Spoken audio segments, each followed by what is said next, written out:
already here 3:45 p.m. We have just done eating with our lunch. Alhamdulillah. Kumusta kayo dyan, mga loves? Kumustamos, mga amigos? Sa tanan mga kabisayaan diha nga akong mga lalabs. Kumusta pod mo diha? Heatwave dito sa Bangladesh, heatwave, grabing init. Kaya suspended ang mga klase ng eskwelahan due to the severe grabing init ng panahon, heatwave. So dapat sana pupunta kami ng village this coming Thursday dahil kasal on the following day, Friday, kasal ng anak ng eldest na sister-in-law ko. So Thursday pupunta sana kami, kaso alhamdulillah walang exact exam. Dapat yung first day ng final exam ni Maliha on that day, Thursday. So alhamdulillah suspendido ang klase dahil nga sa grabing init. So pupunta kami ng mga mag-pray muna kami ng dawn prayer, 5 a.m. ang dawn prayer. Tapos mga 6 pupunta na kami ng mga 6:30, aalis na kami ng bahay. Tapos mga 2 hours, siguro 2 hours and a half ang biyahe. Kaya maaga dahil grabing init. Last week nga pala nagpunta kami ni Rihanna, hindi namin alam na ganoon na pala kainit yun. Grabe talaga, nahilo si Rihanna. Ako din, nagdilim na ang paningin ko sa init. May binili kami kaunti. Tapos ang layo pa naman doon, kaya sabi ko kay Rihanna, hindi na namin nabili yung gusto kong bilhin uli dahil hindi na kaya talaga, dahil grabe na. Kasi natakot na ako guys, dahil sa Pinas noon twice ako nag-faint. Hindi nga gaano mainit sa atin, kaso nag-collapse ba ako, grade 6. Nag-collapse ako kasi kami nung grade 6 na yon, may tree planting sa eskwelahan namo sa along the road. Tapos sabi ko kay Rihanna, punta na tayo sa isang restaurant dahil may AC ang restaurant. Nagpalamig kami doon, kumain kami ng sandwich, uminom ng malamig, nag-stay muna kami ng mga 1 hour doon dahil nagpalamig ng katawan. Dahil kung hindi kami nakapunta ng restaurant, ewan ko baka mag-faint din kami doon. Natakot ako kay Rihanna dahil sabi niya, mama, nagdilim na daw ang paningin niya. Kaya alhamdulillah suspendido ang klase. So very early kami magpunta talaga para hindi mainit. Dahil pag magbiyahe ng mga 10 a.m, grabe na ang init. Yung Eid nga pala guys, alhamdulillah may nagpadala ng blessings for an Eid salam for us. Hindi ko siya kakilala. She's working in Dubai. Kaso yung kaibigan kong Pinay, andito siya ngayon sa Bangladesh. Nag-meet na kami nitong Pinay na ito. Ang hobby niya nasa Dubai. Dati, yung katrabaho niya sa Dubai, yun ang nagpadala ng pera sa amin. Thank you so much. Sisi, diyan sa Dubai, hindi kita kilala. Kaso nagpadala ka sa amin. More blessings to you. Thank you, Rush, sa kaibigan mo. At saka may blessings din na dumating nung Eid. 3 kaibigan ko ang nagpadala ng super thanks palipad sa amin. Love palipad. Thank you so much. From my sis in Lebanon, sis Katya, sis in London, sis Takoda, and sis in Germany, sis Ads Diary. Thank you, maraming salamat sa mga ninyo, sa mga palipad ninyo. It really helps na tumaas ang revenue natin. Mataas na sana ang revenue, baka magkasahod na sana ako this month, kaso hindi ako nag-upload ng mga ilang days. Kaya steady lang ang revenue ko. Kaunti na lang ang kulang. So baka itong month na ito, next month, wala hindi posible the following month, baka makasahod tayo. Alhamdulillah sa mga love ninyo sa amin, sa suporta. All my supporters, si Sis Feli in Lebanon, na lagi siya, maraming salamat Sis Feli, sa lagi mong pag-share ng vids ko. Lagi mo talagang sinishare ang vids namin. Thank you so much.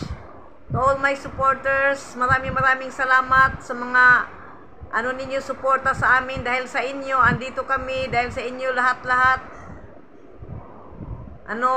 Yung tumaas ang namin, views. Sa mga bago, luma, sharers, thank you. Mga OFW, maraming salamat sa inyo lahat dyan. Grabing init, kaya ingat-ingat tayo. All the world, mainit na yata. Kahit sa Pinas, mainit. Kaya ingat-ingat tayo sa init. Last Thursday din, we attended wedding ceremony. Yung sir nila Maliha, bunso nilang sister-in-law, bunso niyang sister-in-law. Yun ni Rihanna, kaklase niya, kasama niya sa, nung nag-senior high si Rihanna, yun ang kasama niya, palagi araw-araw. So, nag-attend kami. Hindi ako naka-video doon dahil nahiya ako dahil tingin-tingin sila. So, hindi ako nag-vids doon. Hopefully, sa kasal ng pamangkin ko, pamangkin ng hubby ko, makapag-vids tayo kahit papaano.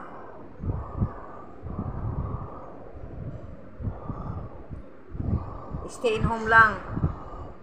Stay in home lang tayo dahil mainit ang panahon. Yung mga loves ko dito sa Bangladesh, ingat kayo. Dahil grabing init dito sa lugar natin.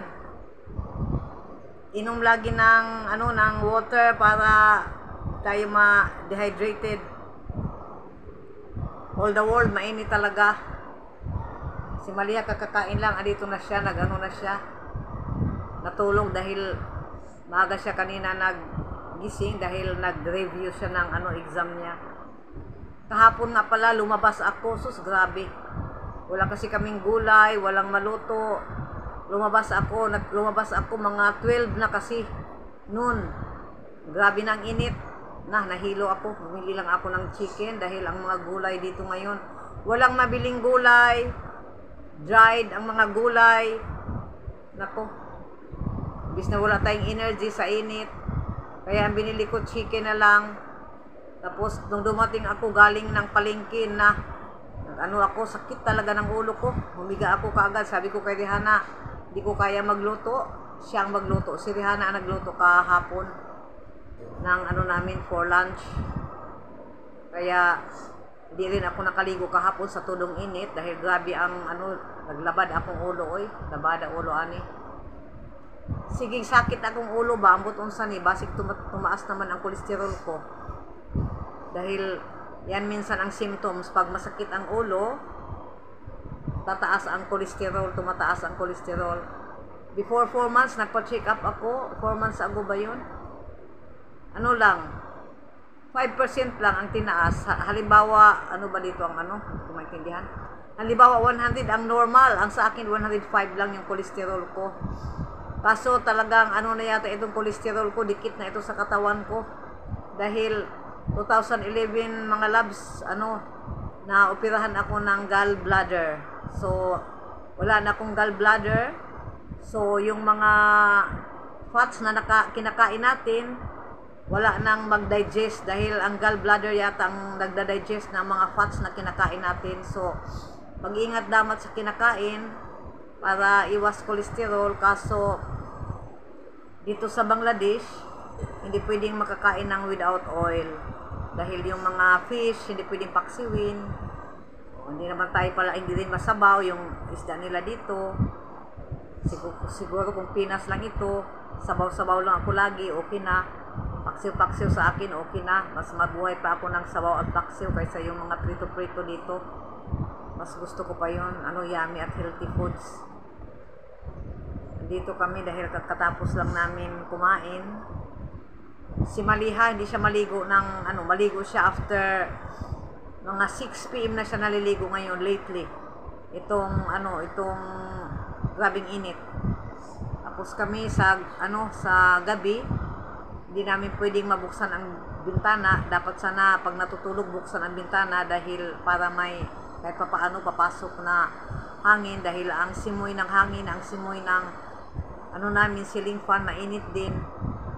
So sarado ang bintana dahil andito nga kami sa ground floor, mahirap na, maraming mga dito mga ano na, mga magnanakaw. Saka puro kami babae.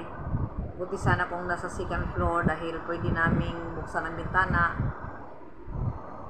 Tapos yung main door namin dito sa kwarto hindi namin pwedeng buksan dahil may kasama din kami sa bahay. So ganoon lang. So hopefully maging maayos lang ang buhay natin lahat.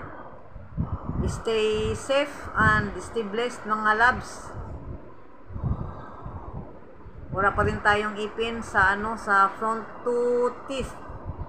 So paipin lang tayo pag makabudget na tayo nito. Huwag tayo mag-smile doon sa kasal.